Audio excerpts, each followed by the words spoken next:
Oh, Watch out now. okay. There you go. I seen it on his face. Oh, yeah, you can't get us this time. Matter of fact, Mums is the word. matter of Praise the fact, Lord, saints. Pete, I'm gonna show some love. My man, Tim Briscoe. His producer name is Briscoe the King. Mm. He made an album that he just released on iTunes. It's kind of like some when you need to work, but you need something cool to listen to. I just wanna. He said we could use his music whenever we want to. Look.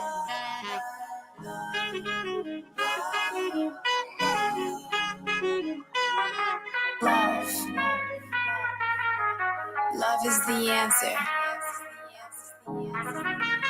Let me just. Yeah, how much? I can't buy. I just for after the show. What are you doing? What are you doing? I'm just playing some joints for you.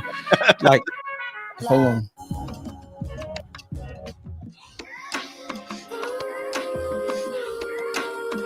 Like,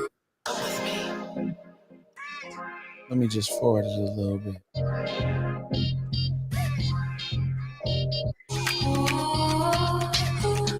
Like it's vibe out music.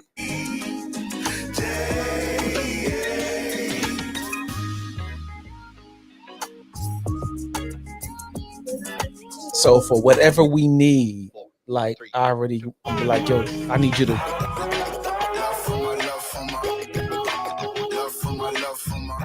So yeah.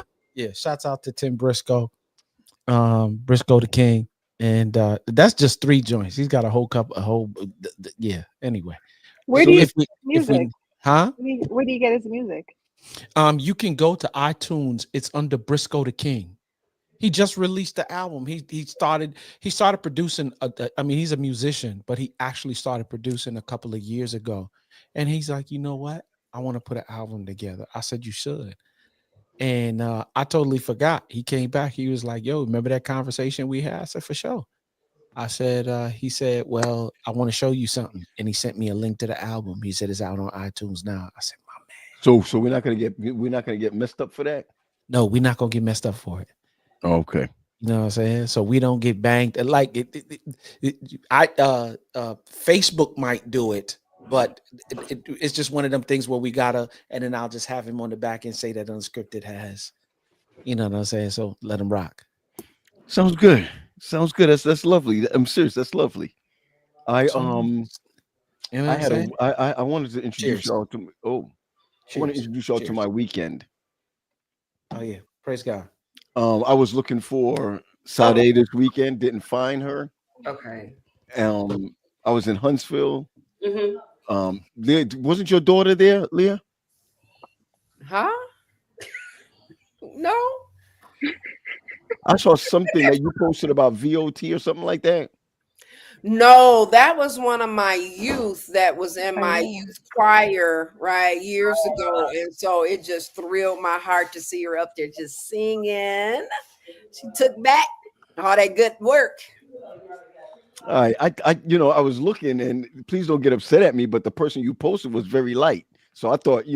Look at you. All light-skinned people, Quest. You know, it's all we always get the rap. It's all good. You my brother, Quest. We right? always, no doubt. You know what I'm saying? We always get the rap. It's all good. Terrible, Paul. Terrible. I love y'all, man. I love you to death, man. And I had a great time. But let me tell you something. I really did not. I didn't go to any of the festives. Why not? My bed was comfortable. I know that's right. Really?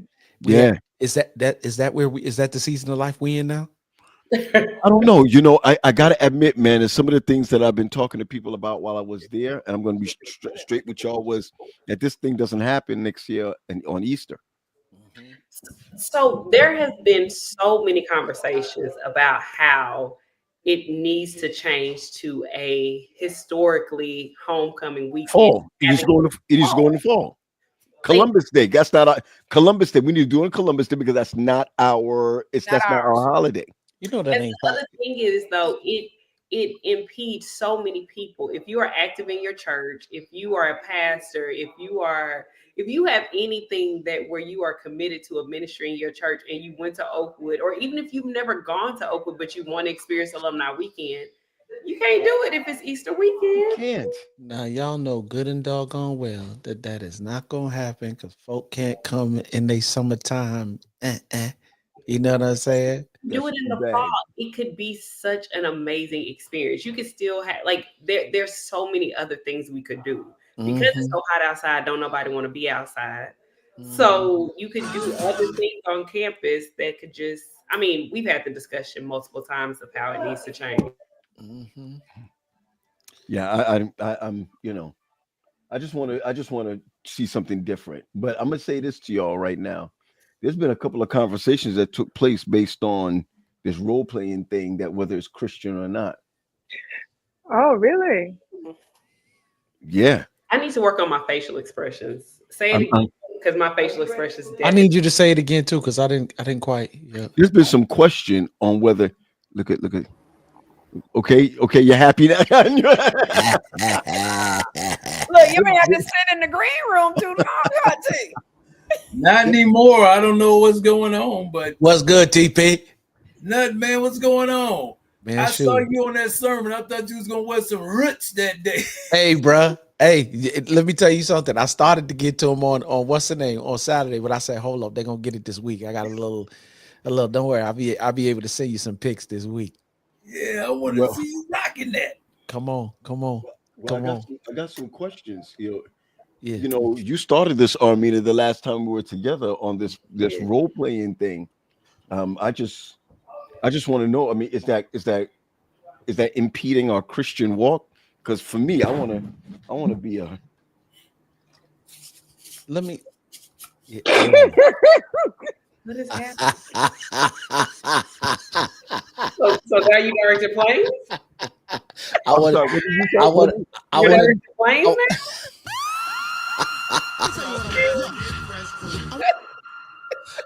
Hey. Well, I mean, I am glad that you found. I'm glad you found your role. I want to be the grounds crew. Come this way. Oh, I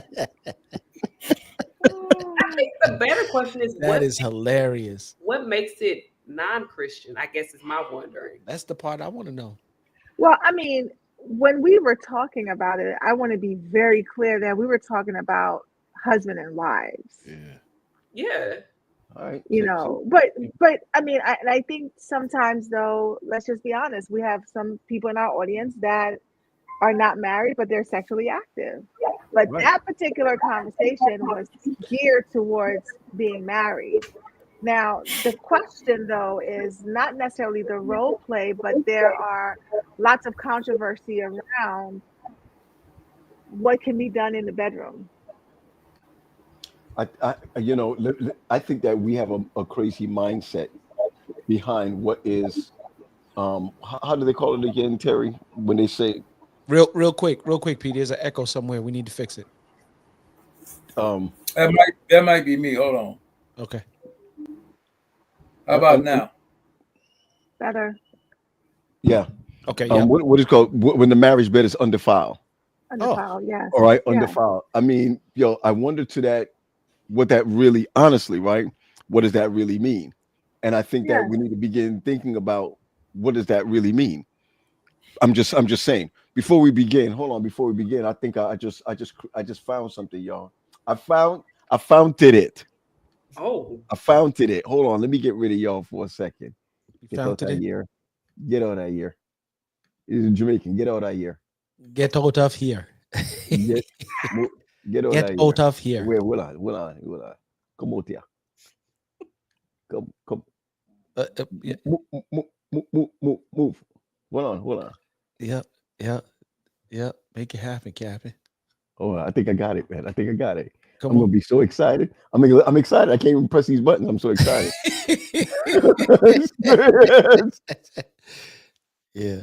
Yeah. Yeah. You went to you muted yourself, but it's all good. Okay.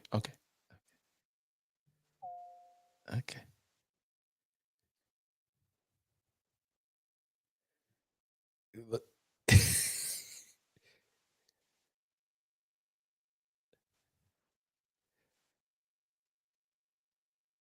There ain't no sound to it, bro. That ain't it. That ain't it, P.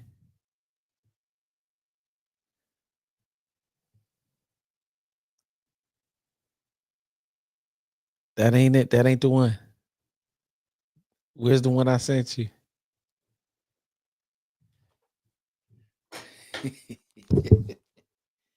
Yeah.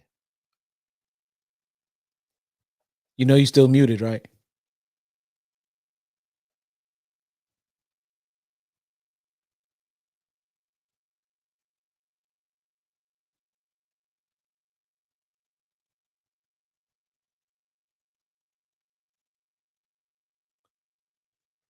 You still muted.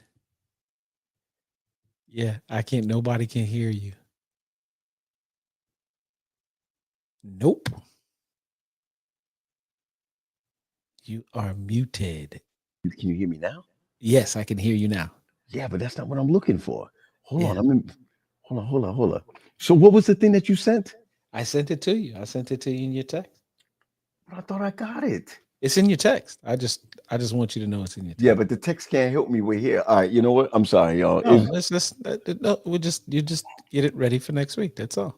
Nah, man. Oh man. Now I gotta bring them back, right? Now I gotta bring them back, and I'm gonna be embarrassed when I bring them back. All right. So They're gonna look at me like, "Yo, Paul, did you really stop the conversation for nothing?" For nothing. No, I'm gonna help you, P. I'm gonna Okay. help you. I appreciate you, man. I appreciate it. Let's bring back Texas. Oh. All right. Let's bring back Long Dong Silver. Let's bring back Leah. Let's bring back. What did I say? Help him, Jesus. Help. Please, Lord. Help him. All right. So I called him Long Strong Silver. Is that what I said? John. I heard a John. Did y'all hear John? I heard. No, you hear nothing. All right.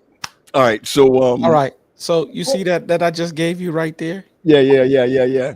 All right. You can have that. And let's see if that'll. Yeah. Do you have sound? Yeah, I have sound. Okay. I hear no sound.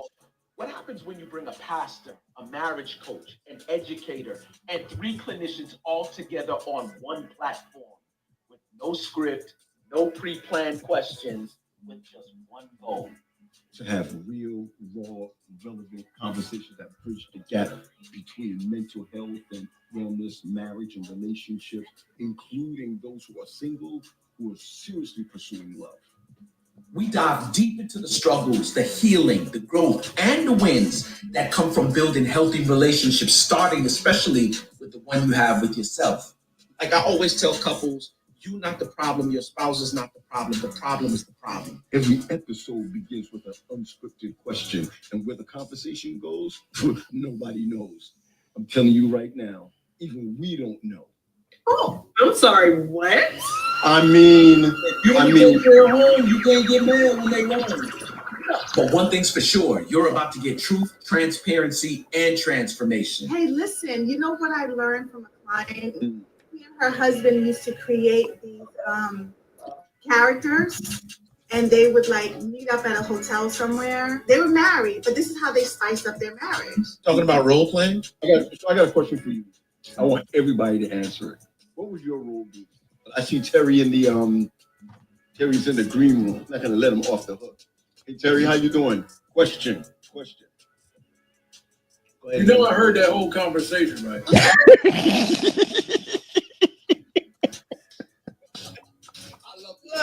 Welcome to another episode Of Unscripted, the Bridge Edition. Yeah. I love it. Awesome. Yeah. So So P got sorry. trigger happy because when I do it, I want to do it right. I want to do it from the jump. Yeah. So y'all getting it half now. Pete, all right, I'm gonna have to. I'm gonna get it together, bro. Don't worry. I'm gonna make sure we get it together. I'll get it together, man. my whole joint just died on me, man. I'm waiting for everything to come up. You know what I'm saying? Hey, cheers. Yeah, hey, cheers. Or well, with Terry, mustard seeds. All right, here we go. So anyway, first of all, I ain't see y'all. We haven't talked in a long time. Yeah, no doubt. So I want to go back to the mindset that a lot of people, well, I'm gonna say 4 or 5 people is enough to be like, yo, what is, is that really something that should happen? Is it a spiritual thing or whatever? And I like what you just said, Armina. We're talking about people who are married, but there's a lot of people, of course, that's on here, of course, that they have, sexual relationships and they're not, and they're not married. So, I want to be, for me, I want to be the groundsman. I still want to be the groundsman. He put him back on. Did you say you want to be a grounds crew? I want to be a grounds crew. You want to you want to come in with the overalls, with the, you know what I'm saying, the full body overalls. Yeah, just with the just the vest. Oh wow. And I'm gonna put a little light on so wait, so it could reflect. You know what I'm saying? So it can reflect. You really thought this out. I thought it out, Right. man. Yes. I thought don't be jealous. No jealousy. No jealousy at all. Because we're the Get Fresh crew. So Armina, Armina, honestly, is it kosher? Is it not kosher? Where's your heart on it? For me and my husband, it is. And I have to preference that because I don't believe that there is a script to marriage. Like there isn't a book where every married couple follows from cover to cover. That's it. Wow. She don't follow no script. So if your husband come in with a preacher's robe on, it's good, right? If your husband comes in with a preacher's robe on, hold on, Leah, I'm getting somewhere. If your husband comes in with a preacher's robe on, what do you, with a little collar, what you gonna say? Yep. Play me some Marvin Gaye. I'm just You saying. don't say, "Bless me, Father, for I have sinned." Hey. It's been 15 years since my last confession. Hey. Oh man, I think that we don't have enough, whether it's in the church or not, right? Whether it's in the church or not, we don't have enough open conversations because it's always a closed thing when it's really a spiritual thing. It's closed, even if you're not religious or church going or whatever. That thing is still spiritual. It really is. Leah, what you were saying? I'm sorry. No, I mean, I was just gonna, piggyback off of what you said initially and talking about the marital bed or the marriage bed being undefiled, right? Okay. And so when we're looking at that, basically what the word is saying is that there is no measure of corruption, right? that happens in the marital bed. So if I want to get creative, am I not allowed to do so? It is in the marital bed. Hey, listen, I think you're right because the person that said true right there is a pastor. See that guy right there, Byron Wells? That's a pastor. So okay, you could. So can I say this then? With the word saying that the marriage bed is undefiled, I think that there's a part of that encourages you to explore your sexuality with your spouse. Have fun. He gave it to us not only for procreation, but for us to enjoy. But I think you said something, though, Quest, is with your spouse. Now, with your spouse. We know that in some marriages, it doesn't just solely remain with just the spouse. Mm-hmm. And it can get creative, right? That way. You mean with permission? What'd you say? You mean with permission?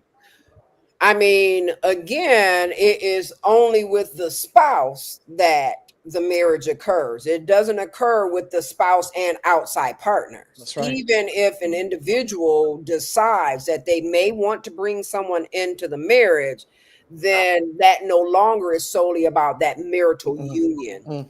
So I question that, because in the Bible we see a lot of marriages where other people were bought in. That was never the initial. That initial was- Hey, wait, hold on a second. No one told you to talk right now, okay?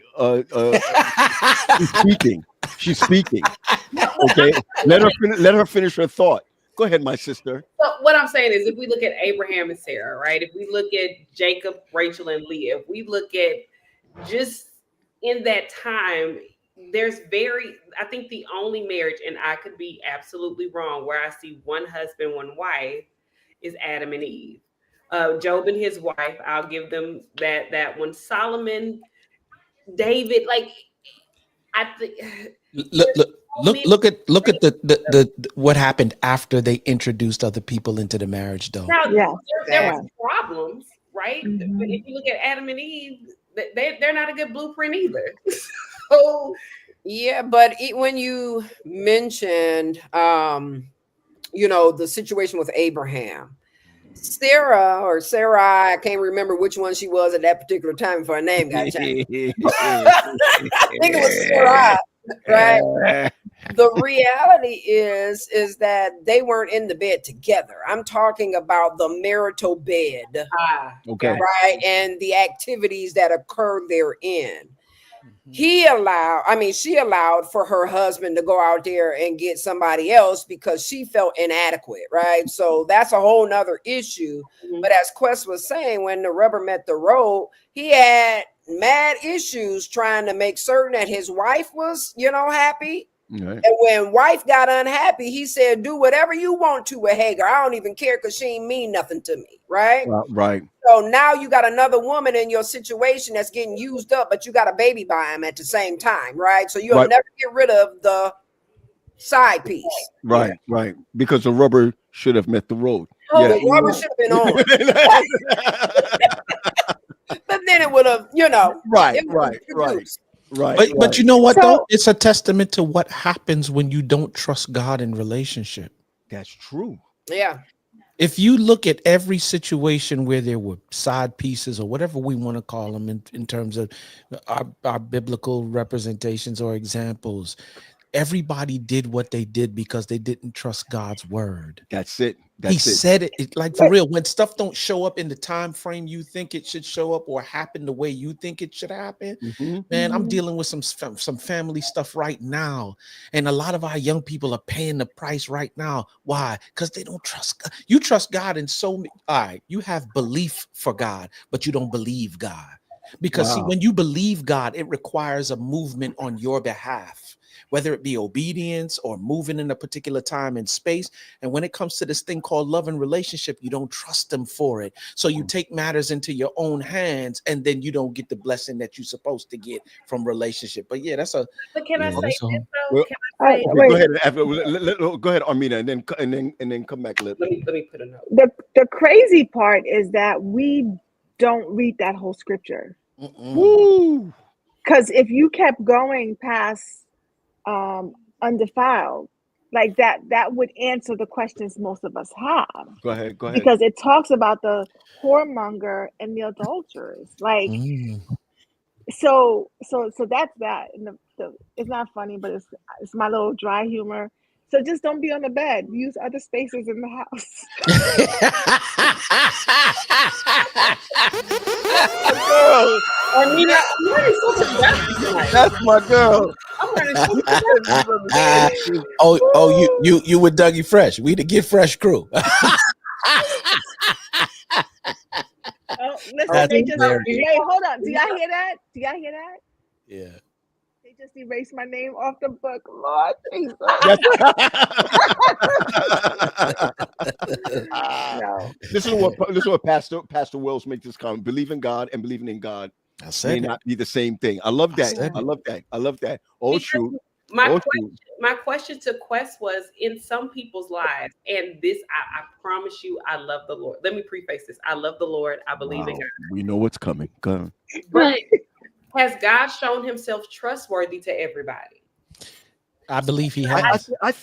So let me say, if you have people who have experienced trauma literally since their childhood, and they've had to fend for themselves, they've had to fight people off of them, they've had to make decisions, and they didn't have the protection of a parent, they didn't have the guidance of a parent or a grandparent or someone to say, hey, I love you. When I worked with children in foster care, I learned the value of saying, I can't tell you who God is all the time because of your experience. And so I think we have to understand, for some people, trusting God is a daily choice that they're having to work through because he hasn't really shown himself like that in their lives. And I think it's unfair of us to say that you should just trust God with your love life, with your career, when you've had to literally get it out the mud yourself.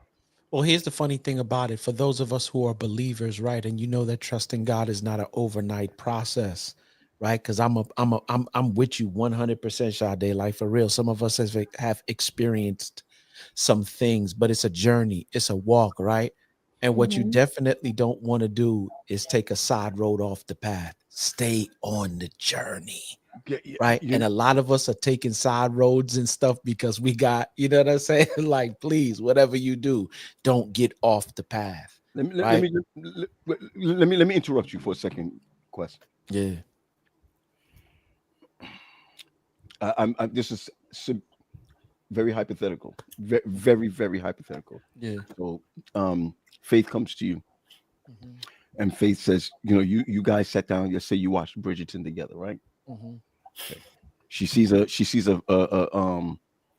scene on there, and she says, you know what? For your birthday, I want to do something for you. Praise God. Praise God for Bridgerton.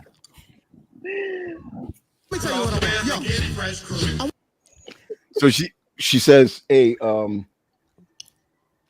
Jay, I just want to, I want to do something different for you. Praise God. All right. I'm bringing another sister in, and whoa. What? Pause. We not bringing nobody up in here. Well, see, listen, my friend. Because you scared me, because when I was talking, I thought you got where I was going. No, I did not. Until So you what said were you thinking? Bring another chick up in here. No. Were you thinking curry goat rice? What were you thinking? Let me tell you something. I don't need no help in the area of sin. I don't need no help. I don't. Hey, bro, my mind is very vivid. Yeah, I got quite the imagination when it comes to sin. I don't need no help. You know what I'm saying? So you're calling it sin? Yeah, I'm calling it. It's sin. even if they agree. Nah, bro. No. I'm not. Nah, you're not hearing what I'm saying. Nah, because when God come back to ask, but God, she agreed. What did I give you instructions to do as a father and as a husband, or filling in that? I don't care about I don't care if they wanted to, when my sons do it all the time. Well, he said I could do it. Well, if they said to jump off the Brooklyn Bridge, would you do that too? Here's my issue. You see the watermelon lady? Yeah. Okay, let me share something with you. I'm gonna sound like Sade. I love the Lord. I love him too. All right. And that's why nobody else ain't coming up in here. I don't think Leah. I don't think that I would have a strong rebuke. Okay, I don't think that I would have a strong rebuke. I think though that I probably would not, but it would not be because of heaven. So my question is it more so about the lust of the flesh, which would keep you right from not rebuking such an ask or such a gift? Is it the lust of the flesh that's motivating that? Or is it wisdom? Because Irv, right, just posted something. He said, so what's up with Solomon? Okay. Right. Solomon had all these concubines, right? This is where, men, that's the pinnacle for men to want to reach is what? You can't trust Dr. Daffy. Dr. Irv. Come on, Black. That's my boy. That's my boy. You can't trust Irv on this one, man. But here's my thing. He says nobody can explain this, and yet we acknowledge him as the wisest man. But What did he say? in his latter years, he said all of this was what? Vanity. Folly, foolishness, right? Well, after he's experienced it. And I think that we all have a measure of experiential knowledge that we can then turn around and look back at and say, don't do it, because it will lead you down a path that you cannot recover from. Okay, so do we not do certain things as Christians because we are afraid of getting caught, or we're afraid of going down the path? No, because some people will go down the path. Some people go down the path and be probably both. Okay, probably a little of both. Okay, I'm telling you, it's some people out here. Let's pause for a second. Action is next level, bro. Sade, do not wear your face on your sleeves. Because I was sitting here thinking, and I was like, I don't think it's just Christian, right? I think human experience lends itself, whether you're Christian or not, that some things just aren't going to happen in my house, right? Because common sense is more common than we think. If I know myself, right? If I'm in the bed with my husband and another woman makes a sound, we're going to have a problem. That ain't got nothing to do with my Christian walk. That ain't got nothing to do with, that's a problem for me. And so I think what we have to understand is outside of Christianity, and I'm not saying take Jesus out of it, but some things are just logically, it needs to make sense. And to the point of you and your wife may not be sinning, but this other person is. Sade, do you know what that is? If another woman come in here and I stroke and she make that sound in my ear that my people make, and I'm like, whoa. I'm going to jail. What was that? And I get, it's just certain experiences you don't need to have, because once that box is open, now you at your job thinking about that moan in your ear. Oh, y'all crazy. Not me. So I don't even know what he just said. I don't think he even know what he just said. Go ahead, man. Go ahead. So let me say this, okay? From before I was married, for the partaker in, let me just say that, okay? Before I met Jesus. Anyway. Amen. Well, actually, it wasn't. But anyway, let me just say this. Before you knew and had a relationship. I had a relationship. You met him a long time ago. Did you know him? I knew he had a relationship. Did you know him? Yeah, I was in college. But what happened was, and this is what inevitably will happen. Okay. And Quest was talking about it. There's always going to be, as my guys call it, my class, some strange, you see what I'm saying, that come along. And it's like, yo, she doing what this one ain't doing. You see what I'm saying? Or it's something different. And so then you start calling and talking to that one. You see what I'm saying? And there's problems because there is some rules, there's some rules that come along with this thing. And a lot of times it's hard to keep that, separate from, because it's like, dang, man, this one right here is doing this better than so-and-so. And so it's best to, because I've had women tell me that they would bring in somebody if, we were married or whatever, they would bring in somebody for my birthday. And I'm like, you probably don't want to do that. You don't even know what you're doing. Bring in somebody and putting your own self out of business. Listen, you bring in somebody, it's like you don't, but you wouldn't know her. It doesn't matter. There's social media and everything else.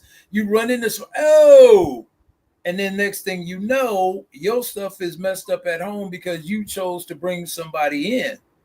And, eventually when that happened, the other person was, getting heavy rotation. That's how it was.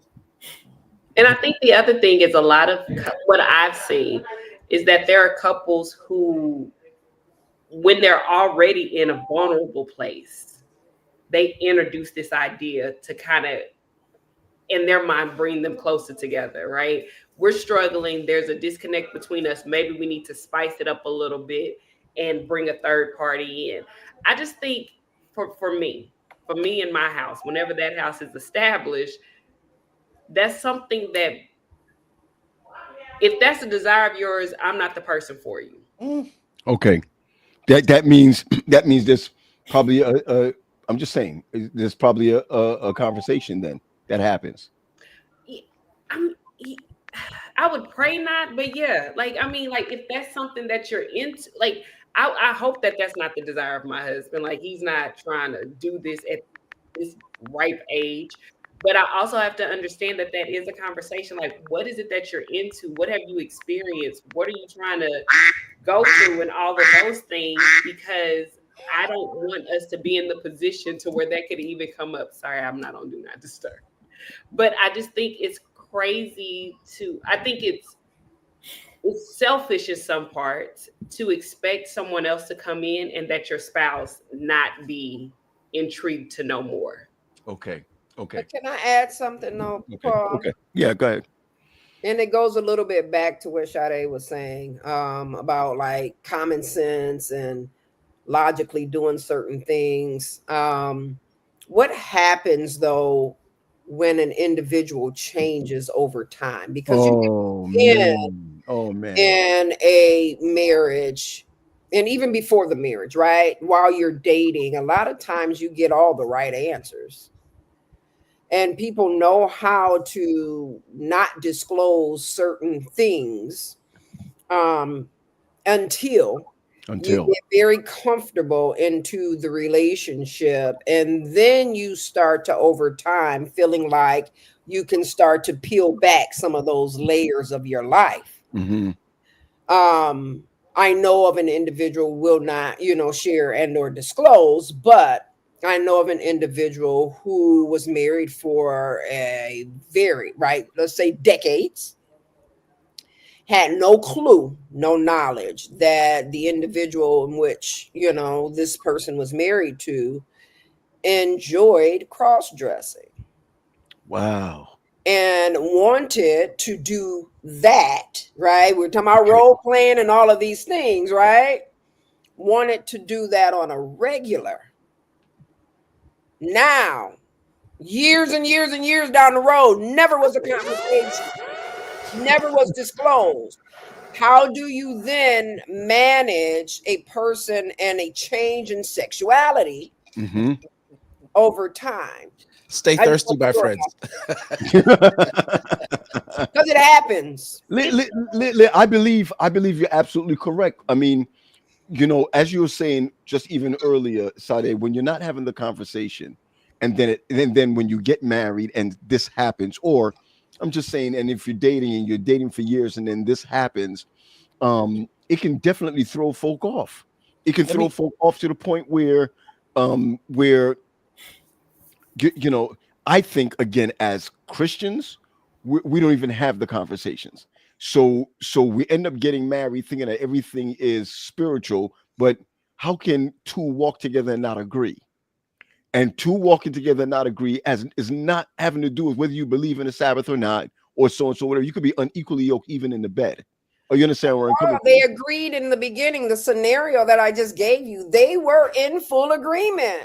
Over time, and they changed, you said. Right? The exposure, because what we're talking about here is exposure, right? You've opened up, as Quest was saying, you opened up that box, you opened up that portal.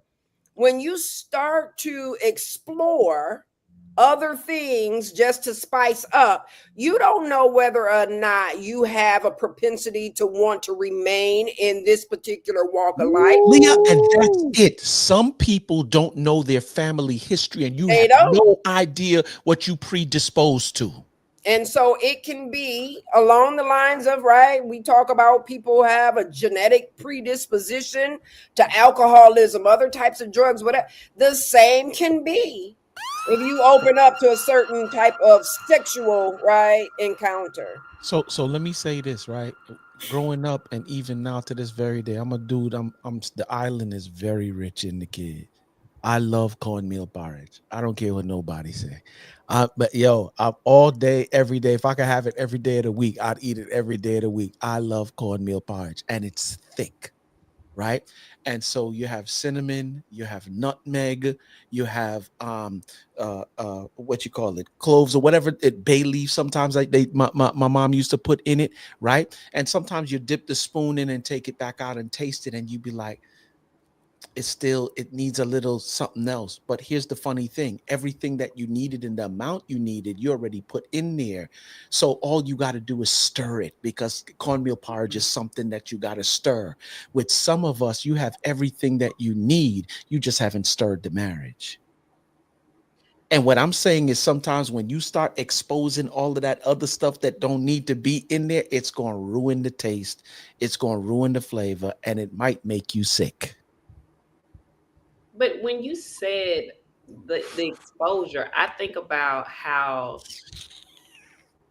in the dating world, right? People have already been exposed to stuff.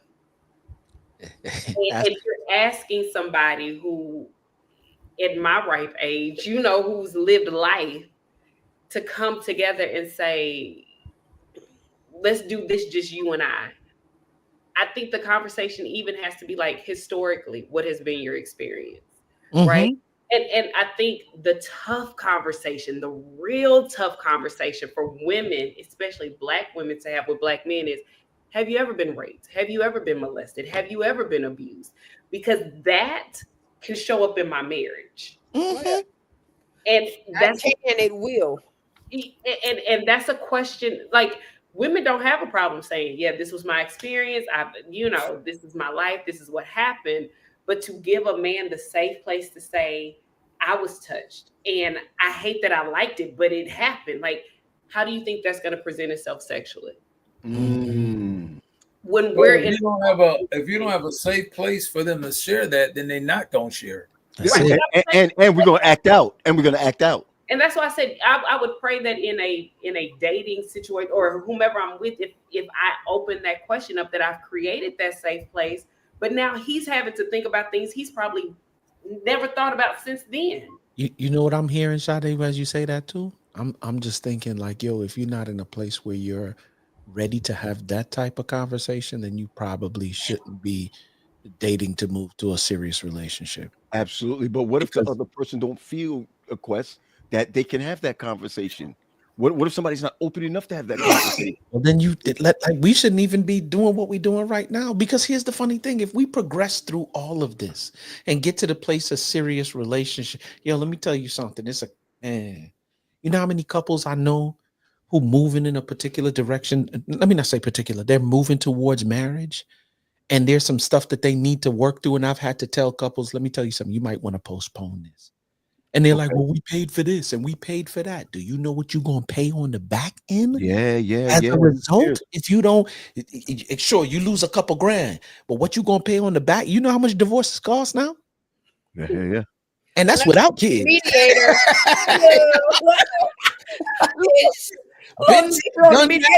I got the t-shirt, I got the hoodie, I got it all. I tell people my divorce lasted about 16 years. Jesus. I mean, and I just think like those conversations, they feel intrusive, right? They feel very intrusive. They feel like this is a very sensitive subject. But I think the question that we have to think about as I'm talking through this is, how do you create those safe places? How do you create it? And I'm asking men, like I'm asking Quest, I'm asking Paul. I'm going to share something with y'all. I'm sorry. I have to do this because I even text Pat and I asked Pat if he would come on. I'm not going to give full information in this sense, but I found out that my brother was touched when he was speaking at a sexual, what is it called? This, I forgot what it's called. They do it in conference. It was a sexual conference that they have every march down in Florida. Purity. Okay. Okay. At a And purity conference? Wow. yeah, The and devil is Pat, wow. I mean, I'm speaking with Pat next to me. Listen, he's the closest person to me next to my wife, right? And and that's debatable. Mhm. Okay. My man is speaking and he makes a comment. Pure reality. Thanks. It was pure reality. And he makes a comment. And when he made the comment, he said, I was touched by so and so, blah, blah, blah, what have you. Yo, listen, we had to stop. And I turned to him while we were preaching together. Mhm. And I said, by so and so in his ear, right? And he was like, yeah. Then I had to reveal to everyone that me too. Mm. We went back to the room after and had a conversation, and we were 52 years old, 53 years old, when we discussed with one another that maybe that's why we No kind of doubt. messed up. No doubt. Yo, I never had the conversation with my own brother, Yeah. my twin, my womb mate, Mhm. right?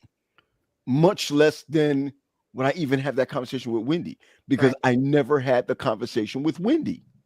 Mm. You see where I'm coming from? Because we don't want to feel a certain way, especially when it's the same sex that did that. Mhm. Exactly. You Because see where I'm coming from? there's a level of shame that Shame. comes along Yes. with Of it. course, the level of shame. Shame. Of Yeah. course, and then you never told your parents. And then if you're not in the right environment where people are emotionally matured, and you know what I'm saying, it gets you get played Then in. Sade touched on this. She said, and what she was speaking to is when you hear individuals that finally disclose, a lot of times they're struggling between, right, the intellectualization of what transpired Yep. and the physiological reality of it feeling good. Right. And that messes with an individual's mind. How do you reconcile that within Woo! your head, right? So, ooh, And the So, thing that yeah. we have to understand is that the body likes what it likes, right? And predators know that. okay, Yeah, okay. there's So, Sade, neurological sensations, right, that occur. so Because imagine introducing something into your marriage right. and opening that box That- and actually loving it. And here's the, Wow. you don't even me as your wife, I'm thinking I'm introducing something new, Nah, but bruh. because we've never had this conversation, this is something that's triggering something like I've felt this before. I've experienced this before. I'm sorry. Like, how do we move from where we are yeah. back to where we were before this happened? It's Mhm. overcoming I that think shame. too. I think Go ahead. one thing you have to realize. I'm sorry, Leah. You wanted to. No, you're okay. Go ahead, So pops. Oh, sorry, not pops. I mean, sorry, man. Sorry. I think one thing you have to realize too is that we grew up in an era where kids are seen and not heard, and so a lot of times too, you have to think even with young ladies. Why are you dressing like that around that man? Put some clothes on. You know what I'm saying? It's like, okay, so he doesn't have control over himself, so I gotta, dress fully. Also, it's like, what did you do? That's what the child is being asked. What do you mean what I did? I was being a child. What are you talking about? And so therefore, when a lot of those things happen, you don't know who to go to because your parents did not make it a safe place for you. So when I had children, I told my kids exactly what their body parts were. So there is no mistaking if something happens, it wasn't he touched my wee wee or he touched that. And he's like, oh, you bring in a stuffed animal. This is my wee wee. And so now you've caused a whole bunch of stuff that you're like, wait a minute. So I told my kids exactly what their body parts were. If somebody touches you, if this happens, You can feel comfortable. Come and tell me. Don't be afraid. Mm-hmm. See, that's not the era we grew up in. It would be automatically, what did you do? Why didn't you leave? Why didn't you come and tell? And so all of a sudden the kids feel like he did something wrong. Like, what did I do? And so that's another reason why we keep those things, you know, to ourselves, and we take them all into adulthood.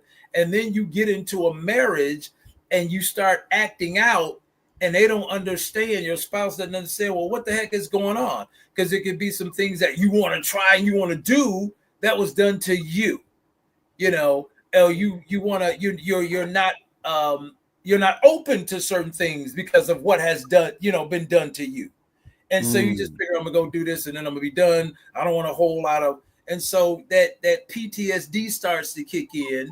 You see what I'm saying? Because now that's that post-traumatic stuff where it's like, well, man, he's always wanting to, why is it that, you know, he has to have, or she has to have this certain music playing, or why do I have to wear this certain cologne, or why do we have to do it here? Because a lot of times when it happened, this is where it happened, this is how it happened, or why can't I do this? Because when that happened, you know, to me, I don't like this, and I don't like this. That's because those things happened during the abusive time. Wow. And I think the other part is that a lot of times, and I can say from my experience, I don't think that it's parents don't want to create a safe place. A safe place wasn't created for them when they experienced it. So they don't know how to create it. Right. They don't know how. Because the truth of the matter is, my generation was not the first to experience it, right? I think my generation was the first to go to therapy and talk about it. But my parents, my grandparents were never given the freedom to say, Uncle so-and-so touched me. Right. Or this happened. So to create a safe place, you have to know what a safe place even feels like. And I think not just a safe place, you have to also have language yes. that's associated with the action. Most Like- children don't have the language to say what has taken place. Yeah. Right? There's no words in their vocabulary to say that this, that, and the third actually transpired. And so that's one of the reasons that play therapy is so important for children, is because that's their first language is play. Right? So you have to watch people and see the children. How are they moving? How are they acting? What is the unspoken language of what's taking place? So there's a lot around this. And Leah, play brings us back to secure attachment too. It does. Yeah. That's what brings us back. And is one thing you got. I'm sorry, Terry. What is?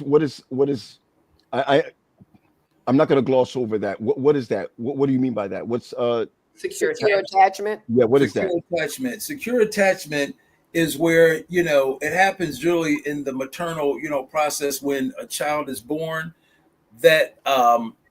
That look of love that you give the child, you know, the stroking and the looking, you know, looking at them like that look of love. I love this baby here. And you're caressing the hair and you rubbing them, and they're looking at you like, this right here is, you know, my person.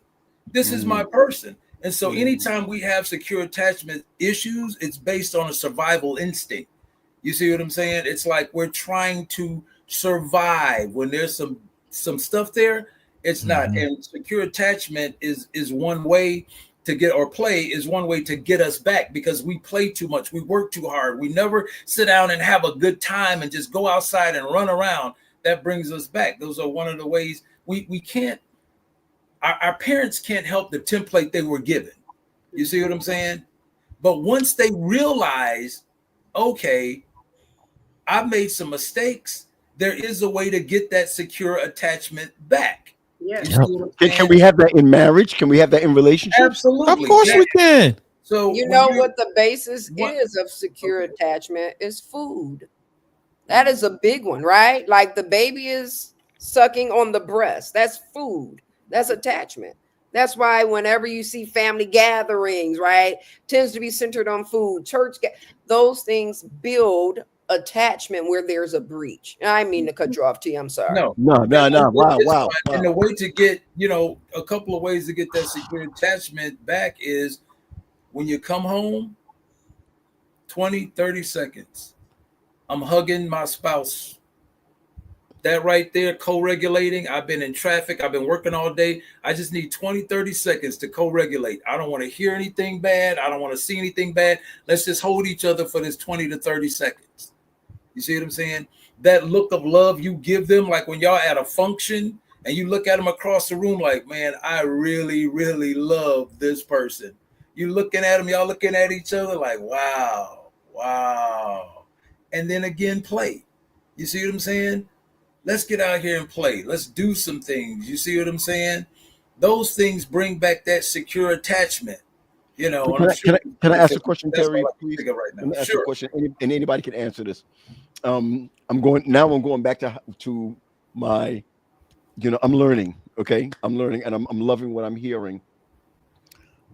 Do you think that secure attachments are nurtured through date nights? Of course.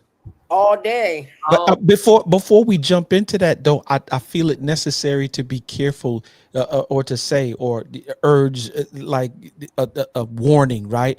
Like, you need to be careful of what you attach yourself to, right? In my mind, as we talked about, the whole role playing and then bringing other people into I looked up the text because it ran across my mind. Holy Ghost gave it to me, I think. Proverbs 6:27 and 28. And it says, can a man scoop fire into his lap without his clothes being burned? Right. Or can a man walk on hot coals without his feet being scorched? Right. So you can entertain this stuff, and then it moves to you might make an action, but by the time you made the action, you're already burning. You know what I'm saying? You're already on fire, right? And how long you think it's going to be before it burned you and your whole house down? Mina makes a comment here. I know she's offline right now, but she makes a comment here because I was very stuck on. Let me go back up a little bit. I was very stuck on what you said, Terry, concerning secure attachments and what that is, and the way that you explained it was like, wow. That's not just children and whatnot. I mean, I'm even wondering, am I like that with my pets? Yeah, you know what I'm saying? I'm being honest with you, right? But then Armina sends this mindset, and she says, well, what it doesn't look like: clingy, fearful, distant, avoidant, unpredictable, and confusing. I don't want to be in a relationship like that, even with friends. Mm-hmm. Yeah. You don't want to be in a relationship with that, even with your workplace, in your workplace. You know what I'm saying? You know how to get rid of that too is not speaking disparagingly against each other when y'all out in public. You see me? Talking about your spouse to other people. You ever been to like a function and the couple comes in late? Girl, he's so stupid. We could have been here a long time ago. He just be doing dumb stuff. Then the guy go with the guys, man. She be on that stuff all the time. I don't even know why I'm with her. That stuff right there, that doesn't help the bond. You see what I'm saying? That doesn't help the bond. So if you want to get that secure attachment back, those are some of the things that you can do. Yes, it doesn't look clingy or anything like that, but the deal is that it's at the root of it, like I said, is a survival instinct. Survival instinct. Go ahead. Dr. Hay made a comment right here. He said, as Jamaican said, don't rub butter in a puss mouth. Facts. Yeah. Okay, I'm gonna need English on that one. I don't. Jamaican proverbs. Yo, it's what Quest was saying about don't bring fire into your bosom. Okay. But I mean, going back on what we, were talking about, where things have transpired in your earlier childhood, right? And how that can potentially show up to the marital bed or just the marriage, right, situation at best. We have to figure out how we're going to address, right, those issues. And I think, we can kind of get back to centering that, because I think it shows up heavily in relationships. Okay. Where things have transpired in one's past and they don't feel very safe at being able to come to their potential mate, right, in the dating phase, as Sade was talking about, or within the marriage. You don't feel safe in saying, hey, these are my experiences, and this was the first encounter of sex that I've had, Yep. because that's recorded Mhm. in your mind and in your body. The mind and the body is going to, at some point, want to gravitate back to its first pleasurable experience. How do we navigate that? Because when I talk to men and groups and things of that nature, if I bring up, and I just kind of do like what we call the ACEs, which is the adverse childhood experience study, we look at about 10 different things, right? And so one of the questions is, was there ever a time in which, between the ages of 0 and 18, was there ever a time that someone that was at least 5 years your senior ever touched, fondled, engaged in oral or anal sex, right? And I'm having this conversation with men. The body language that's given, right, is averse and avoidant of being able to even sit in space, and no one is looking at their paper. Nobody sees what the answers are on their assessment. Their body language, just the thought of having to revisit such a thing and for it to potentially be known, because it's easy to keep things hidden and close to the chest. But once it comes out and somebody else sees it, then how am I now identified? Am I a man? Right? These are a lot of those questions. And so when that comes into the marital bed, That's crazy. how do we reconcile these sorts of things, right? Men, they, and again, I'm talking just about, my client base for the most part is men, Black men. And in those spaces, a lot of times you hear, well, it was my babysitter. Yep. It was That's a right. woman. And hey, it was an older woman. Like, what's up? And they don't realize the damage that was done. And that their wife is going to have to assume later on in their lives of dealing with the sexual improprieties that was done to them by a trusted individual. Can you be damaged in your 20s? Because I think I might be damaged. But you know what, Quest? I was literally sitting here and I was thinking about how I have had conversations with teachers. Wow. Right? Wow. Conversations with teachers about what's appropriate and what's inappropriate. My male teachers know it off the bat. My male teachers are like, no female student can be in here with me by myself. No female student, like they know it. My female teachers, I'm having to coach them up because they don't even see it as such. They don't see it as inappropriate. They don't see it as, but the thing is, when you talk to fathers, right? I have a friend where his daughter, 13, if somebody touch her, I'm going in. I'm going to do this. I'm going to do that. I'm going to do that. I said, now, if your son comes to you and says that a teacher tried to touch him, what would you say? Was she fine? You are continuing this cycle of it's okay. As long as she looks good and, well, he wanted it anyway. How you know your daughter didn't want it? Oh my gosh, stop it. Stop. How do you know your daughter didn't pursue this man? How do you know your daughter wasn't presenting herself in such a way? But we are so quick to that young boy is a man and, this is just what he wants to do. But this little girl, and this is the cycle like we talked about 2 weeks ago, Leah, where girls have this persona that we have to perform, right? I can't be who I really want to be. I have to perform, but this boy can do whatever he want to do and it's okay. We gotta realize that I could remember being in a room full of guys, freshman year, Oakwood, talking about who did we mess with this weekend.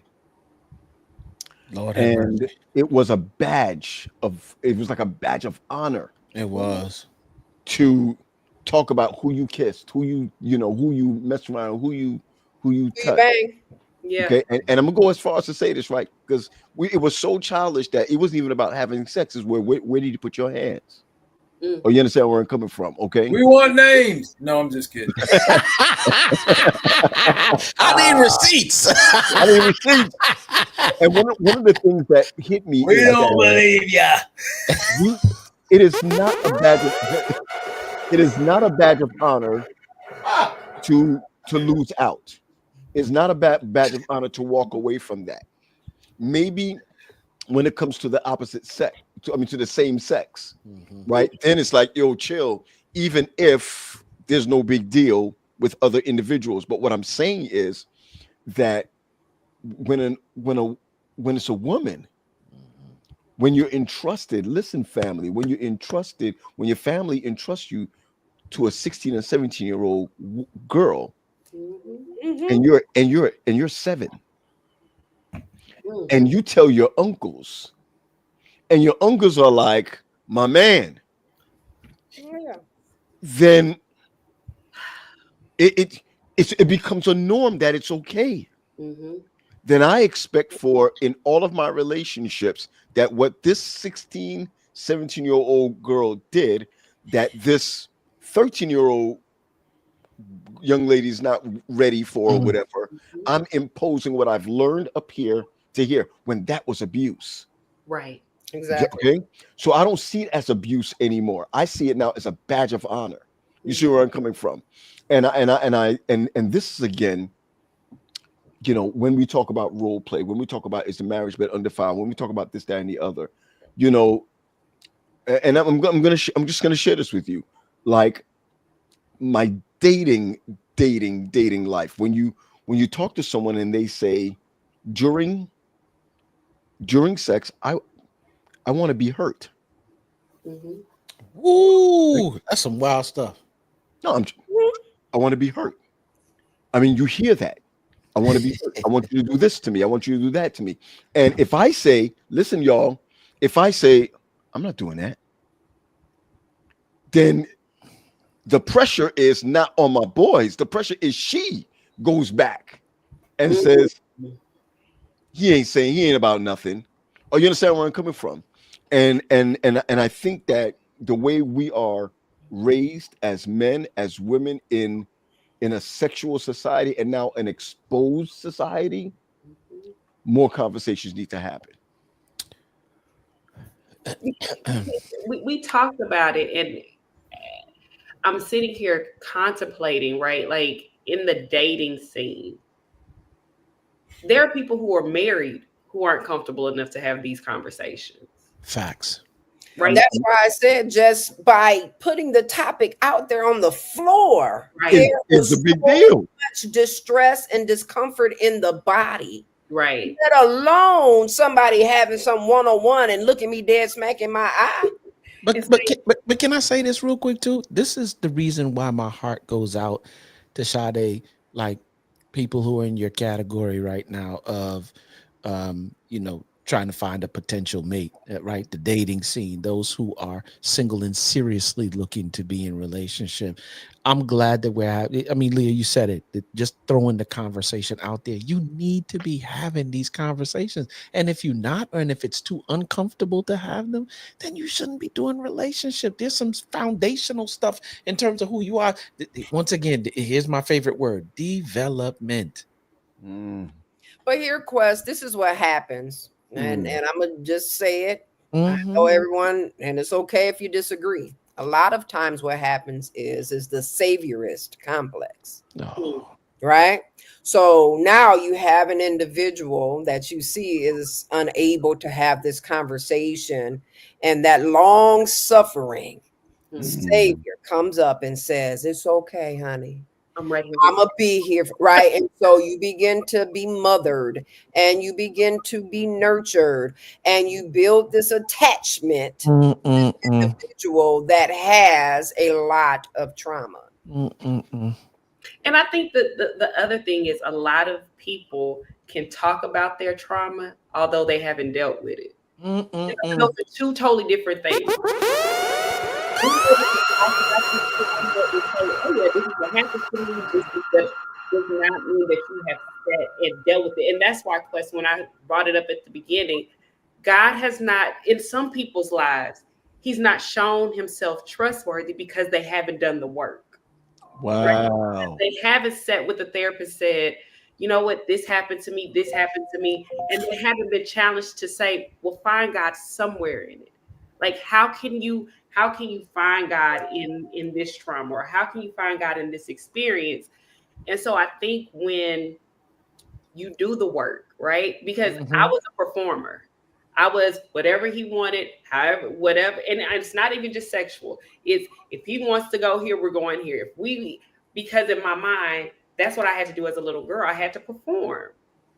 Right. So now that I've gone to therapy, I sat through it, and I've sat through the feelings, and me and God have had some really tough conversations, because some things only God himself can answer for. So it's me and you, when we going toe to toe. Now I understand how I had a friend who said, before marriage, my wife was doing it all the time. She was doing it all the time. And now she's Lord not have doing mercy. it. And I said, I wonder if she was performing, because we've made you the prize. We've made marriage the prize. We've made a spouse the prize. And now that I've gotten it, I don't have to perform anymore. How much better would it be if I had sat and said, listen, this is just who I am every day, all day. This is what you're going to get, because I've done the work, and I don't have to perform for you, but you're going to get my good, bad, ugly, and indifferent. Or it could simply just be that, you're able to show up that day. Right. Versus living with someone and they desire you every day.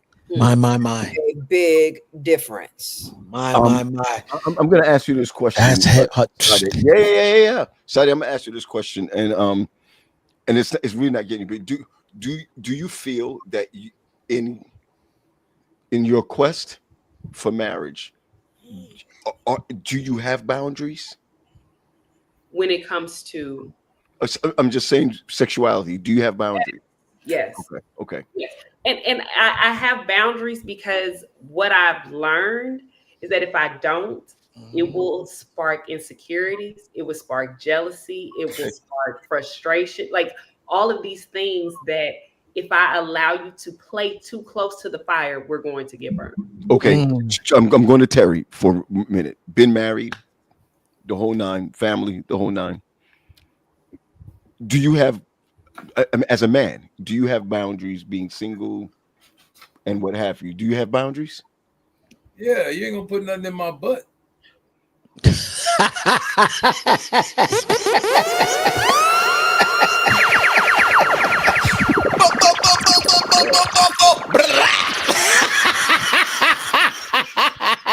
Terry, hey, I don't care what nobody say. I love you, bro. I love you like cook food. I'm just keeping it a buck. You know what I'm saying? He went and got his cup. No tongues, no dildos, no lips. I ain't mad. We don't I'm letting y'all know now. Welcome to the Get Fresh crew. Coming in right now. Listen, I'm gonna tell you my Tony Montana voice. Let me tell you something, Hank. We don't do that here. We don't do that over here, mama. Mira, mama, yo no sé, pero tú sabes. We don't do that here. It's not gonna happen with me. I have a question. Not me, Papa. Wait, I have a question though. Es una problema. That's it. If we're doing things the right way, right? That's your problem. We're not having. There is no right way when it comes to the booty plate. No. Okay, listen. What I'm saying is, if we're dating and we're saying we're not having sex until we're married, when do you think we have that conversation? You have it from the jump. Have what conversation? Having what conversation? Right. Your sexual boundaries conversation. When we start talking about sex. Gotta I'm have not the just conversation. gonna come out on the first night. You know you ain't putting nothing in my butt, right? I just want that might work. That might work. I just want to make it 100. You know what I'm saying? Yeah. Keep it a stack with you. I just want to keep it a stack with you. So to answer your question, Paul, there are boundaries that, and there are things that I'm not going to do. You see what I'm saying? There's things that I'm not going to do. So if it's like, if it's something you want that I'm like, you can get somebody else to do it. Get somebody else to do it. You know what I'm saying? Because I'm not going. There's certain things I'm not going to do. You know, it's funny. You know, God rest her Tori soul. said before the I love first my date. grandmother to death, and I think I don't even know if some of my cousins are watching. My Ooh. grandmother was very vocal with me about sexuality. My grandmother. Um, wow, maybe I'm not over her. Sorry. Okay. Um, she when I got married, if Wendy's watching this, she'll tell you when I got married, she said to me before we got to the reception, she said, if things are not working out sexually with her, and she said it her own way, you must find something else. You don't have to leave her, but you must find something else. Um, if the conversation does not happen before you get married, you're gonna find yourself you're gonna find yourself lacking. You're gonna find Sexually frustrated. sexually frustrated, messed up, um, asking yourself the question why, because even though it is not 100% of the marriage, it is a percentage of the marriage. And I feel that many people that get married, they don't go in with the same percentage. I just don't believe they go in, and I don't think they can all go in the same percentage. And I think, again, I'm going back to Leah again, people change. All right. I saw a couple sometime before who the issue was that they watched pornography. Mm-hmm. Then they decided that they were not going to watch it. But then he decided that I want to get back into it. She was like, no, I'm not going to do that. It was not even a spiritual thing. You know, it had to do with respect. You know, it really had to do with respect or what have you. He felt duped. Okay, let me be real. She felt duped. All right, she felt duped. It was the her that was upset about it. And I think that the scariest thing is when things change in marriage concerning your sexuality. When things, if Wendy comes up to him, just say Wendy comes up to me and she puts on a baseball cap, Tim's, right, shorts on, um, My. and a vest. Yo, I don't think I'm going to be like, that's not what I like. My mindset would be like, if that's what you like, I will get used to it, even if it's a one-time thing. That's the role play I think that what's the name was talking about, that Armina was talking about, right? But like, if you're gonna beat me with a With a dildo. with anything, Whips, chains, all of that. whips, With a big one you across your forehead. thank Wow. you. Hold up, y'all. You gonna choke me out? Pause. Big pause. I mean, I don't like that stuff. And for me, I don't know how I'm gonna have that conversation to be like, yo, I don't like that. I don't want that or whatever. Because here it is. I'm just going back to you, Sade. I like what you said. You're a what? You're a performer. I was a performer. Okay. My grandmother taught me to be a pleaser, which means whatever they want. And and my grandmother meant whatever she wants. You do it, no matter what.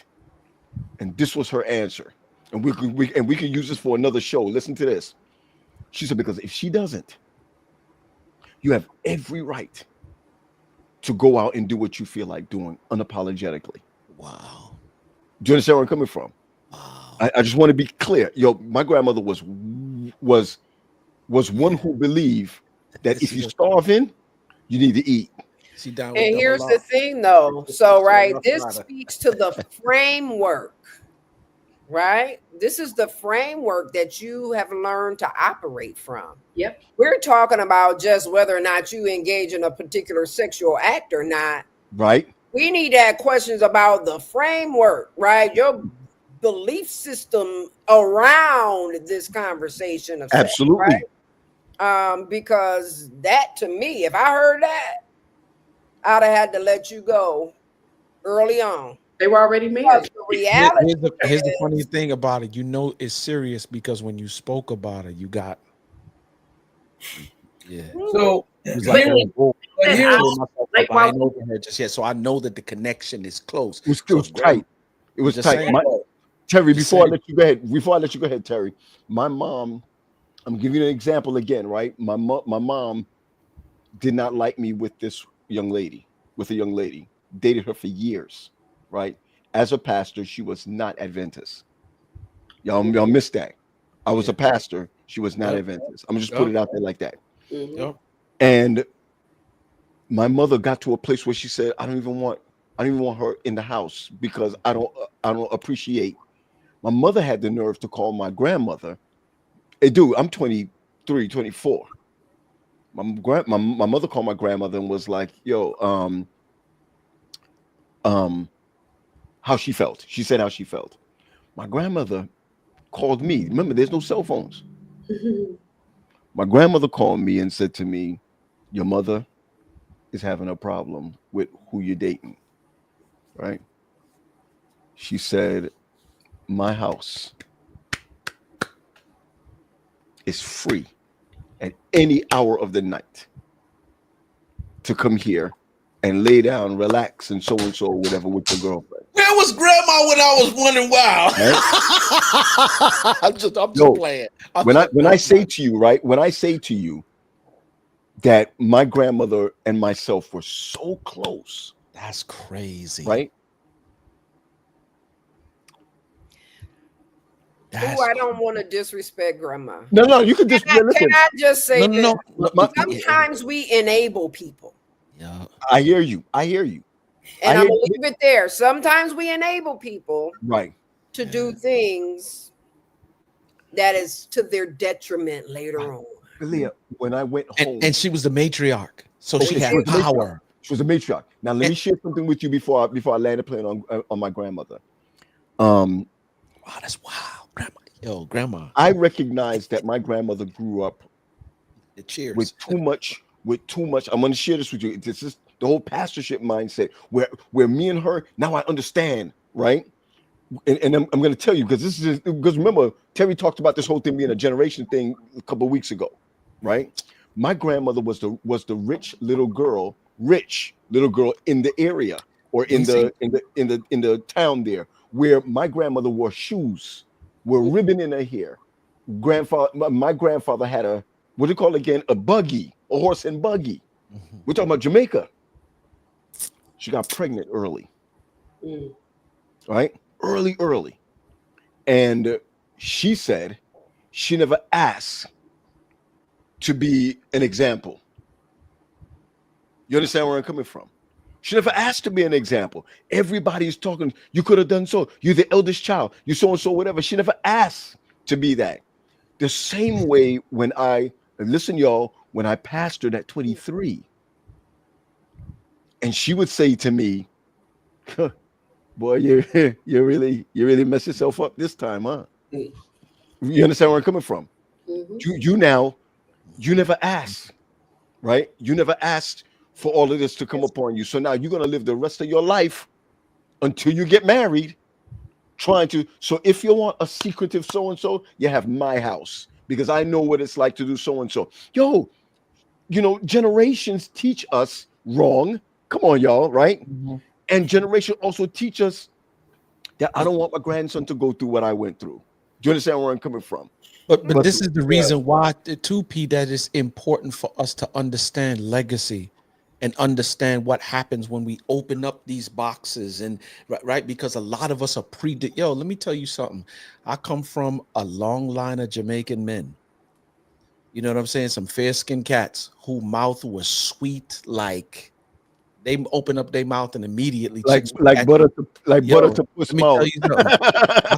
I come from a line of men, they open up their mouth and chicks was catching diabetes. Their mouth was so sweet. You feel me? And so what I'm saying is, like, as a believer now in this season, and I know what God has required of me personally. I ain't talking about nobody else, I'm talking about Quest Green. I know what God has required of me. And there's some stuff that's you know where the sins fall into the second and third generation? It's some stuff I got in me, bruh. And like, I know some of it I contributed to, but some of it I did not contribute to. And I know that's why I got to be careful about where I put my foot, because I promise you, like, oh man, when they came and asked your boy to be an elder, I was like, yo, you sure you want that? Like, because I don't shuck and jive, number one, and I don't do the, like, I'm going to tell you who I am, what I do, and it's so that I can be accountable to me and accountable to a couple of other people as well. My wife has this thing that she does with me. Whenever she want me to straighten up or whenever I black out, right? She goes, Elder Green. Oh. And Mine she is don't worse. say nothing. She don't say nothing else, and she backs up. Mine says, "Where's my priest?" Wow. And it's not just because of the position in and of itself. She's speaking to the person inside that God told me I should be. Mm-hmm. I could care less about the position. The position don't mean nothing to I me. still want Tim's with the hat. Oh, all day. I preached Okay. in Adidas sweatsuit the other day. Like, you know what I'm saying? But she's speaking to the calling that God has put on my life. So I can't just operate in any kind of way. Do you know how many marriages will get jacked up if I get caught out here messed up in some stuff? Woo!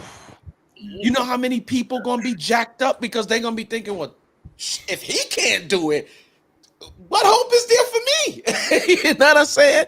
And I'm not telling you, like, when we go to places and spaces, we're not tempted to do foolishness, because people just have a tendency sometimes of being attracted to some stuff they ain't got no business being attracted to. So little stuff is said to you. You know what I'm saying? Like, I remember being at conferences and women, damn, you smell good. And I'm like, whoa. Yeah, so I had to tell the team, run me interference whenever we go to. If you see me talking to any chick for more than 5 minutes, come and run me some interference. That's Kelvin Mitchell. Can I go back to something you were saying earlier, Paul, if I can remember it? No. Go ahead, man. Try. I think, and that's a good, strategy that you have, Quest. It's always good to have a strategy, because you won't be tempted above what you can, you know what I'm saying? And you're going to in therapy too, Terry, because I got to deal with the inner man on a regular basis. He provides a way of escape. And so I know where you're coming from, because I had to end a therapeutic relationship with a woman, because she came on to me and she was just like, yo, I want to see what, and I was like, so let me just say this, that's not going to happen. And because you expressed that to me, we have to terminate therapy, because I can't, you see what I'm saying? And this was a fine sister that I had to end, therapy with, because I was just like, man, let me just do this now, because I can't risk my license. You see what I'm saying? I can't risk my license for that, because my license is more valuable, and so is my reputation. But going back to something you were saying, Paul, about your grandmother, I think, and Leah, I think, touched on it. It's like she was doing what she thought was best. You see what I'm saying? Based on her own experience. But what you also got to realize too is, a lot of times when somebody wants to do something and the other partner doesn't, going back to what Sade has said, have you talked about some trauma that has happened with you? And you don't understand why this person, you're supposed to be my wife, you're supposed to be my husband, but you haven't talked about that thing. You see what I'm saying? And so it causes, this person gets mad, and next thing you know, you're sitting in divorce court, and you never knew what the issue was, because that person never talked about the problem. You see what I'm saying? That traumatic issue. Well, I want to do this. Or why you don't want to do it? Because I just don't want to do it. I don't think we should be doing that. That's not. And then you start bringing in the Bible and God and Jesus and all of that, and really not saying what the real issue is. The real issue is, this happened to me when I was a child, and doggone it, I don't want it. And you're like, oh my God, I didn't even think about that. Because you're just thinking that, hey, we married now, it's okay. we should be able to do these things. And so those are some of the things that people don't consider when they're saying. But what you got to look at too is coming from look at our history. We have ancestors who were raped picking cotton and had to get back up and keep picking. You see what I'm saying? We have ancestors who were, had to push out babies for their owners and had to get up and keep on working like it didn't exist. So we are the masters of, you see what I'm saying, masking those traumatic incidences that happened to us. And guess what happened? It's in every last one of us today. It Survival was passed mode. on because trauma changes our DNA. Wow. Where we are. You see what I'm saying? And so we just like everybody knew your Uncle Johnny was what he was doing, but nobody said anything. And he still came to the family reunions and he still gave the kids candy and he still gave them money. And nobody said anything, but they knew what was going on. And in some instances, you were served up. You see what I'm saying? Because you knew he was doing this, but he was the only one that could keep the kids while you went to work. You see what I'm saying? And you just prayed like, I hope nothing happened. And so, you guys were talking earlier, and I didn't want to interrupt about, the babysitter and stuff like that. Sometimes the babysitter is your own family. For instance, look at R. Kelly. Look at R. Kelly. R. Kelly brother talked about him and his brother. He was like, look, his brother said when he was kept inside, he knew, it was going to be on him. If Robert was kept inside, it was going to happen to Robert. And this was by their 16-year-old sister. You see what I'm saying? By their 16-year-old sister. Now, guess what? All this runs downhill. All behavior is learned. You don't wake up one day and say, you know what? I think I want to molest my brothers and sisters. What happened to her? You see what I'm saying? What happened to her? So she does what? She imposes it on the next person. So everybody's looking at R. Kelly as this horrible individual who never got help for what was going on with him. Never got help for it. But because he had, R. Kelly doesn't have game for older women. You know what speaks to older women? The music, the money, the status. Mm-hmm. He has conversation for younger women because the trauma that happened, his mind is still there. Remember, trauma is this event that happens, in the the nervous system and its capacity to process the event gets left behind. It's frozen, stuck in the brain. That's where he is. He's still in that childlike. He grows, but that trauma is still there. It's still there. So he can talk to them young girls because that's where he at. Older girls ain't got to say nothing. I'm Robert Kelly. Ooh, sing me a song. I want to. But the younger girls, that's where his rap is. That's where he can. You see what I'm saying? Well, I've never. Is this something that? Is this a fact? What you just said? Epigenetics.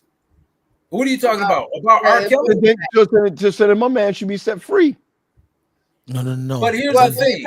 I'm not absolving him for what he did. What he did was wrong if it happened. What I'm saying is nobody ever gets to the root of the pedophile or anybody else.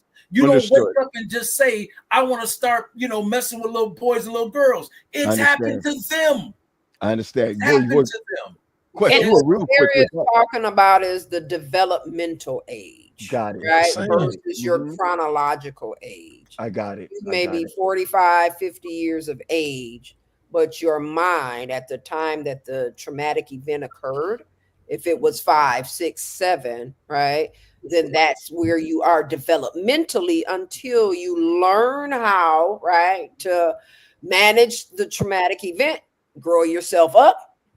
Because we got to grow ourselves up, right? Yes, ma'am. I just thought about what you talked about. I just thought about our session, Leah. It just came to me like, oh yeah, that's what we talked about. And the thing that I want to say is what's crazy is the whole time y'all have been talking, because I've been sitting here, I was like, I can't wait to get married to finally have Facebook. Say that again, because questions hit the 10-minute bell. I said I can't wait until I get married because that will be the first time I will have safe sex. Wow. Are you sure? Well, I pray it'll be my husband and we'll be in a good relationship and we'll be nice and healthy and together. But when I say safe, like there's nothing else, right? Like I've said it on the show. I hate Survivor, whatever, but I was sexually abused for years out of my life. And it's so interesting how I've laid down when I didn't want to because I felt like I had to. But that's because that's what I learned.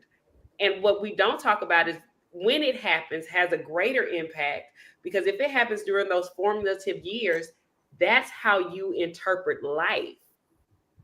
Mine happened way too early to where this is just what life is. This is what sex is. And to unlearn that and then be in a place where I'm like, wow, I cannot wait to want to have sex with somebody, right? Where I desire it, where it's Sade and there's no power play. There's no manipulation. There's no what can I get out of this or what am I given to get something. That is something that I think a lot of people don't get to experience because again, the trauma is what's driving us. The trauma Survival mode. I hate it. move the way that we move instead of saying, you know what? I want my yes to be my yes and my no to be my no. Let me tell you, it's so funny. And Terry said it a while ago that the trauma changes your DNA. Yeah, that when And when that thing, Terry, like that was like the slap. I had in my therapy session this week. My therapist was asking me some questions. She was like, "Where in New York are you from?" And I was like, "Brooklyn." And she was like, "You carry?" I was like, "I do." She was like, "When you go to restaurants or when you go to public places where you gotta sit, do you sit with your back to the door?" I said, "Never that." And she was like, "Yeah, you got socialized trauma, and sometimes you wear the thing like a badge, but it's because of the traumas that cause you to respond in this seat like that. You I know where you." She was like, "I know where you live." Right. She's like, "I know you live in Steel Creek. I know where you live. That ain't nowhere close to the hood." But it's funny that you've not lived in the hood for years, but it's still resident in you. And when you said that thing, Terry, in terms of like for real, when you experience trauma, like it changes your DNA. It always keeps me in survival mode. Right. When I'm not in a place where I gotta look at my environment or do anything where I gotta survive. And I'm like, well, how do you get out of that? And she was like, well, number one, you need to like get on your face before God. That's number one. But when these opportunities, because here's the funny thing, because of the way that I do it, I know that if I don't make the adjustments soon, that my children gonna grow up in survival mode because of how you understand. And I was in Pete, when I tell you I was in the session in tears. Why? Because I don't never. I know that my kids can act with a certain level of entitlement, right? But this is the environment that we wanted for them. But it's the environment that we wanted for them. But my mind is still in survival mode because of the way that I grew up. And here's the funny thing. It's so subtle that you don't even know that you're doing it. You don't even know that you're doing it. But Quest, you look, Terry, you probably gonna say the same thing. Go ahead. So here's the thing. It's it's not that the trauma happens. It's that it happens over and over and over and over and over again. And that's what people are trying to prevent. You see what I'm saying? It keeps happening over. And it's just like, man, it happened. It's still there. How do you get rid of it? Because it's so deep embedded that you act out later in life. You see what I'm saying? Your nervous system, it can't process it. It becomes overwhelmed. And so you stay there, like Leah was saying, you stay in a certain mindset. Michael Jackson, R. Kelly, anybody that's been abused, what's the man, Sly and the Family Stone, all of these people were abused at church by a musician or whatever the case may be. And so those things stay with us because back in the day, what did we have? Just pray about it. Just pray about it. Just pray about it. And it's like, wow. So ain't nobody talking about therapy. Nobody's talking about therapy because that wasn't for us back then. Therapy was for who? For white crazy folk. You see what I'm saying? It wasn't for us. All we had was Jesus, and that's what happened. And you can have both. You can have both. You know what she started me doing? She started having me identify when that thing shows up, right? That when the armor shows up, I'd start identifying when it works for you and when it works against you. And even in the moments where you think that it's working for you, even do a double check on that, because you think it's working for you because of like, no, this is what she said. She said, when it's working for you, I think you like the fact that you're in survival mode in those moments. You like what it does for you. You like that it sends the message like, yeah, I'm not him.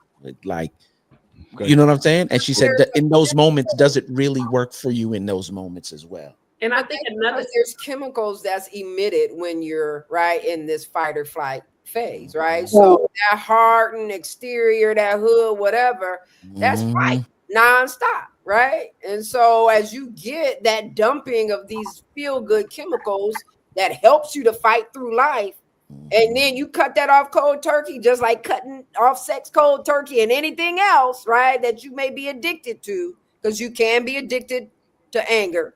You can be addicted to hood, you know. The real is that your body begins to seek after it, right?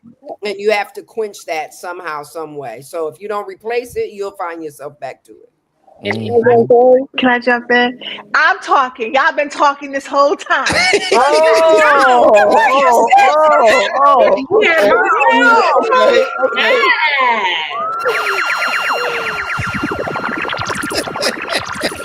Are you really talking, Nina? Do you have something to say? I do. Okay. So, I love talking about trauma. It is my specialty. I am certified in it. Love it to the bone. And TP, when you said that, how it changes our DNA, can I just add just a little bit? So I know that bell done rung already, but TP's talking about when the trauma is chronic and unhealed, right? Because there are so many of us who have experienced traumatic events and we have changed, we have healed from it. Those are not the ones we're talking about. We're talking about the ones that are chronic and they're unhealed. And those things look like the abuse, the racism, the poverty, even war. Those things, they actually affect the way our genes express themselves. You know, so when you talk about like genes are like hardwire, and life events or life experiences like the trauma, they act like software and they get to turn the genes on and off. So like when we talk about trauma, it goes so deep. It's not just what happened to us, it's the impact it has and how it affects us from that moment on. You know, Mina, I'm gonna close on you on what you just said. Yep. I paused in here and I wrote to all of y'all guys that I just love y'all.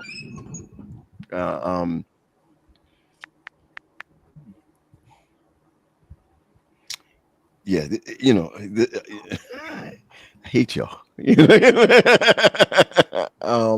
Rainmaker. Man, what's real about this is that I'm gonna ask a question around the horn. Okay, just for a second. And in the question, you don't have to talk about yours. You can talk about just in general. And I'm gonna start off with Mina, and I want to close off with Terry. What is it in your in your experience that you feel that you or just people in general need to heal from?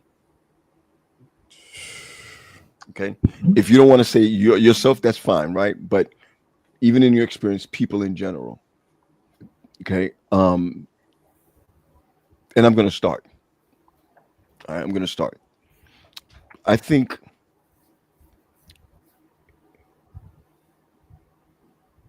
that I would need to heal from FOMO. That's me, right? The fear of missing out. Right. And I'm going to say this, and you don't have to add for yourself. I've recognized that I probably pastored too early. Okay. Yeah, I probably should have been an assistant. Paul Graham, not anybody else. Paul Graham. I probably should have been an assistant, probably working in another job before really being fully developed, not just for marriage, but for relationships. Let me ask you a quick question too, because you in a very deep place. Do you believe, because you was a talented as a pastor, P? I'm saying even from back then, do you believe that your talent took you to a place that your character couldn't keep you? Ooh. Yeah, yeah. And I'm not turning this around right on me, but I folks don't know we text each other. I'm texting that I love you guys. I love you guys, and I'm not sharing with the world so and so whatever. I mean, I'm gonna say it right now. Right now, I'm a good pastor. I'm a good No, pastor. you're a great pastor, Right. bro. All jokes And aside. I'm gonna say this because I had a conversation with my brother the other day, and it's not supposed to go this long because I don't want y'all to go that long. We just say you stop me to say that. What I've learned I'm supposed to always finish last, but I got to go first. Where I have learned really that I've said to Pat today, Pat, this weekend at Oakwood, I realized that I'm a good father. Praise God. Okay, That I part. realize that when I say I'm a good husband, that I know what to do to be a good husband. I'm telling the conversation I had with Pat because I don't never think I'm good enough or whatever, in that. But what I did say to Pat, and Pat said, Paul, I agree with you. He said, I was never taught to be a good man. Yeah, that's it. And That's it. and and and I went through 21 days of a reset. And I didn't put it out there. I just said anyone who would like to join me, join me. So maybe 20 something of us for 21 days. And today was the last day, it's 21 days. And I'm going to say this, that I believe I need to be healed from FOMO. Yeah. Because that's it. That's all I'm just gonna put that out there. I'm no less than this, that, and the other. I have not revealed anything to people or this, that, and the other. What I can simply say is that what I'm missing out on, I shouldn't feel like I'm missing that, I'm missing that, I'm missing that. I should feel that I'm protected from that. I'm protected from that. I'm protected from that. And I think that if I pastored at 28, 29, for real, I know me, instead of pastoring at 23, I think I would have been a better man, not just a better father or a better husband, but a better man. Yeah. Now, I'm not asking for us to go through what I just went through because this is my therapy. This is my therapy on here. These are my, that's how I always say this is my therapy. But I want to thank you So guys. we should be charging you. Yeah. Get that money, TP. Who is Get your that money. insurance provider, sir? Get I that just want money. so I'm going to go back on you guys right now before we close it off. What do you think people or yourself need to heal from? I shouldn't have gone through all of that just now. But I know. I'll tell you this. I need to heal from taking L's. wow. There's this mental turmoil that I go through when I take an L. Wow, that's my first elder. You know what I'm saying? first It's this elder, wow. mental turmoil I go through when I take an L. I'm getting better at it because of therapy, but it just stems back from, you know what I'm saying, just being on the block. You take an L and you could get ridiculed for, you know what I'm saying? So it caused me to get better and get better at dumb stuff like being able, I mean, it's never a bad thing to be able to defend yourself, but when you know what I'm saying? Like when you walk around with a chip on your shoulder, sometimes you would, like, for real. I mean, I'm in a season of my life where I don't have the chip on my shoulder per se, but the idea of taking an L, and it transcends through almost every area. When I'm getting ready to put some pieces of a program together, if all the pieces ain't right, like it's something inside going on. Like, yeah, your name is on this, bro. You know what I'm saying? Like, and if I don't know that it's gonna be fresh, then I kind of back up off of it. But yeah, long story short, if I needed to be healed from one thing, it would be from that, from taking L's. Like, it's okay. And here's the funny thing: I know what the equation to success is. It's fail, fail, fail, fail, fail, fail, and then one day success. Wow. Shout out to Adventist Music Network. they've pushed this so far just now. I just look at their thing, it's like way ahead. Thank you guys, thank you so much for that. Yeah. Can I just kind of piggyback a little bit on what Quest was saying? Yeah, And I know we're trying to wrap this up. no, go ahead. I want to put this out here. When we're talking about healing, I just want us to look at it from a practical standpoint. If you have a wound, that wound heals. There's still going to be, right, a mark. Yeah. And sometimes there may even be pain that still resurfaces. So I don't ever want us to get to the point where when we keep talking about healing and therapy, like that, we don't ever encounter this thing again, because you will. You learn to manage it. That's right? the part. But it doesn't, right? Whatever is downloaded in the brain and the body, it's there forever.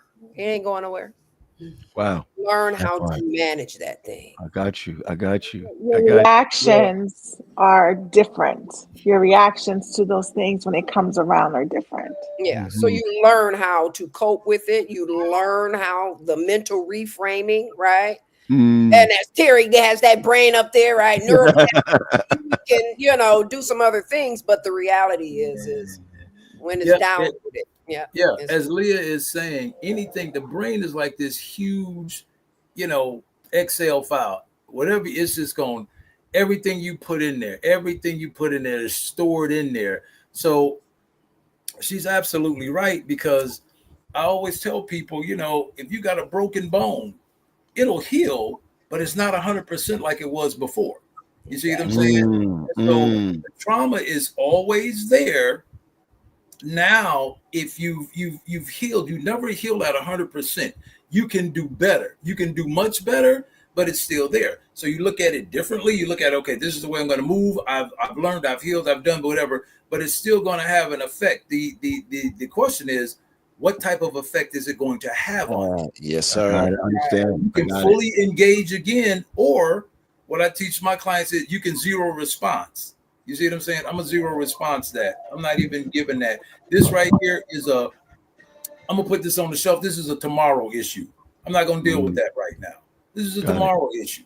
Okay? So you start thinking differently about it. But if you are not, healed, and I use that with inverted commas, every time that, those energies hit those spots, it's what you have, trauma experiencing. It's there. And so you do whatever you do. And a lot of times we do ineffective behaviors that we think work. They never do, but we keep choosing them anyway, because that's what we've learned. I love that. No, Mina, you're last. Sade.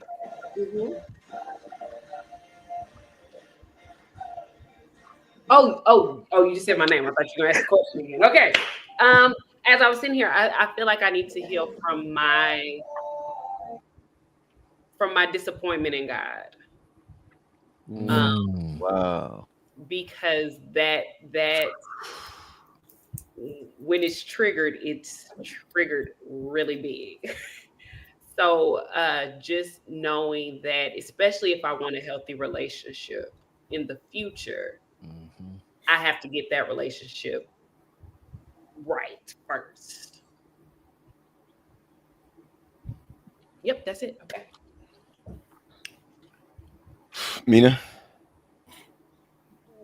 I was in a session with a client today, and we were talking about this very thing. And all of this client's issue goes back to rejection and abandonment. And I was thinking, like, my goodness, that is more than half of the population. And I'm not just talking about like healing from the obvious, and I'll stick with rejection. I'm not talking about the obvious kind, but that quiet kind of cutting kind, the one that kind of sinks deep and just sort of settles in your soul. And as we were talking, she and I started talking about rejection from parents, right? Not being chosen emotionally, even when they were physically present, being compared to your siblings, feeling like love had to be earned through like grades, obedience, silence. You know, even growing up faster than we should have, parenting the ones who, you know, we are our siblings and protecting them, but no one's there protecting us. So yeah, I think rejection. I think if we could start to identify what that looks like and start working through that, a lot of our attachment issues will be worked out. Mhm. Yeah, I love you guys. That's it. That's it. I don't want no music, no nothing. I want to thank everybody for just spending some time with us today, tonight. Um, that's what happens when we don't talk in 2 weeks. You know what I mean?